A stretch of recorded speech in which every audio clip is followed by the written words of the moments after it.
My name is Josh Rubinowitz. I am co-founder and CEO of Articulate Labs. Our company develops wearable medical devices to help accelerate muscle strengthening and retraining throughout everyday activity through the application of motion-tracked neuromuscular electrical stimulation. The first application of this technology will be used for individuals who are coping with chronic knee conditions or recovering from knee surgery by assisting with quadriceps muscle re-strengthening and retraining. My co-founder lost his right leg in a motorcycle accident over 15 years ago and quickly developed osteoarthritis in the knee of his fully intact leg as he was using that leg to walk and to work.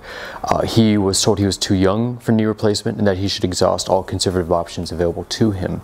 What he found was that physical therapy was highly effective for him, but he was not able to make it to all of his prescribed sessions. Upon research, we found that this is a very common situation, that whether it's because of lack of time, distance of physical therapy, or challenges with cost or reimbursement, we thought we should find a way to take things that are effective in physical therapy and help bring them to the patient when the patient can't come to the physical therapy. What makes our solution unique is the ability to leverage the user's movement. Neuromuscular electrical stimulation currently is applied passively or in sync with very basic exercises.